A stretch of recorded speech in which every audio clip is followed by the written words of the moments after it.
He newest iPhone. Change your experience. It makes your iPhone better, faster, and more powerful. I was waiting forever for iPhone to become water-resistant, waterproof allowances, and waterproof. It's a good step towards that, and I will have to worry about taking it as the shower. Stuff like that, you need to rinse it off if it gets dirty. That's absolutely awesome. So I'm loving it. I can't wait to see the possibilities of what you can do with your iPhone.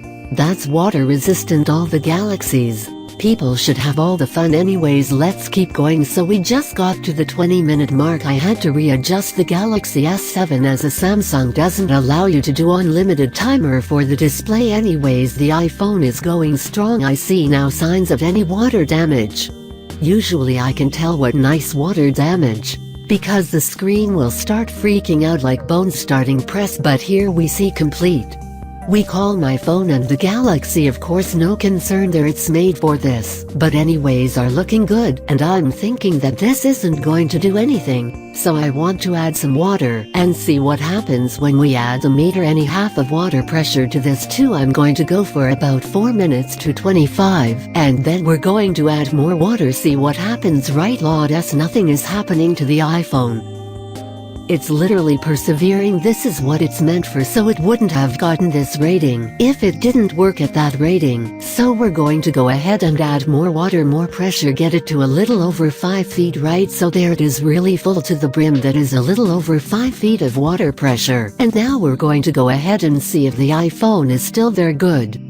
So we're going to get here for a good amount of time. If this doesn't do anything, we're going to go and I'll take a swim, get some movement just to see with movement what happens. Alright, so we're approaching 35 minutes in the water, so this is already 5 minutes over Apple's rating, and it was about 10 minutes in water deeper than what it was rated for. So meter and a half of water. Galaxy screen turned off, timeout, whatever, bombing to go ahead and pull them out and see if there's any physical damage to the iPhone. After being kept in the water for so long, and after this we're going to go to the river and do some good minutes shot the water that makes a difference. Alright, the iPhone, there it is. I'm going to pull the Galaxy out. Alright, there's that. So in the watery graveyard over here, let's check out what happened to these guys. So all for a minute there I thought the Galaxy was done for, but it's still going strong. It was going a bit crazy. I'm not sure if that's because of water on the display. If it continues to do that, they might actually have water inside. So I'm going to set this aside and check out the iPhone for the time being. 3-touch home button is still working just fine. The display is responsive. Looking at the camera, I'm not seeing any moisture, and there in the back no moisture, and actually seems like a very solid enclosure. So water would have a very hard time getting in here. They see left the home button sealed off. These buttons are no longer concave, so it's definitely a better design for the water resistance. I'm liking this. And of course Apple recommends you don't charge your phone. Hello, is that there's a certain amount of time Apple recommends you don't charge your phone for after. I'm not sure on the hours, but you should never plug in your iPhone. If there's moisture in here, make sure to blow it out. Dried out, guys. I'm not seeing any signs of damage. I'm seeing a scratch on the display from something, so it's going to be very visible for people with black iPhones.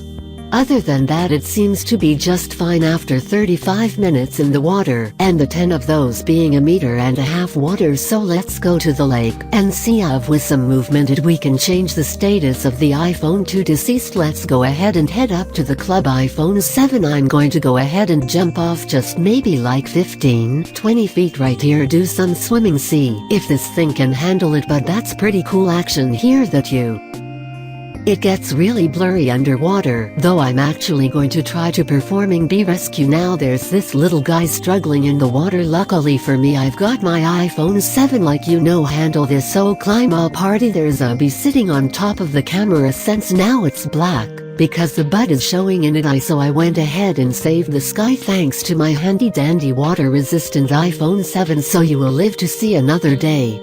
Mr. B, you can actually go join your hive over here. Alright, so guys, there it is. That's the iPhone 7 and what it can do in the water. So I just want to say the iPhone 7 is much more capable than you guys think in the water. I'm actually very surprised Apple seems to have underrated it. Not only It survived for 35 minutes in the water, 10 of which being more than it was rated for. It also survived many jolts and jumps into the water and the Columbia River of all rivers, all the Sanford radiation. And I just got to say, the iPhone 7 is incredible. Still use it with a case, but I've used this thing pretty much all day, the water already. Don't forget to subscribe our channel. If you not subscribed yet, please subscribe and get all update to our channel. Thanks for watching our video.